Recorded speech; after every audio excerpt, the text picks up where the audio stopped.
देशमुख हत्याकांड प्रकरणी 3 आरोपींना 14 दिवसांची पोलीस कोठडी। तिसरा आरोपी 25 दिवसांनंतरही फरार। आरोपींच्या अटकेने तपासाला वेग येण्याची शक्यता।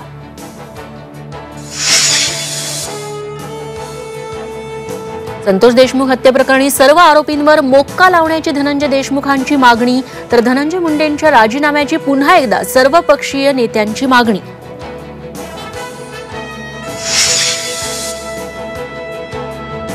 उद्धव ठाकरेंच्या सुरक्षेत उद्योगपतीचे खासगी सुरक्षा रक्षक तैनात।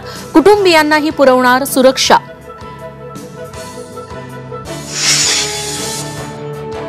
मराठी तरुण नोकरीसाठी सूट होत नसल्याचं कारण देत मुंबईत मराठी तरुणांना नोकरी नाकारली। शिवसैनिकांनी कंपनी मालकाला विचारला जाब। जळगावात महावितरणच्या वीज बिलावर मुख्यमंत्री म्हणून चक्क उद्धव ठाकरेंचा फोटो। शहरातील तब्बल 4000 बिलांवर चुकीचा फोटो। ठेकेदाराला महावितरणची नोटीस। नागपूरच्या उमरेड अभयारण्यात सफारी कर्मचाऱ्यांवर 7 दिवस निलंबनाची कारवाई। बछड्यांसह मुक्त संचार सुरू असतानाच पर्यटकांच्या जिप्सीने वाघिणीला घेरलं।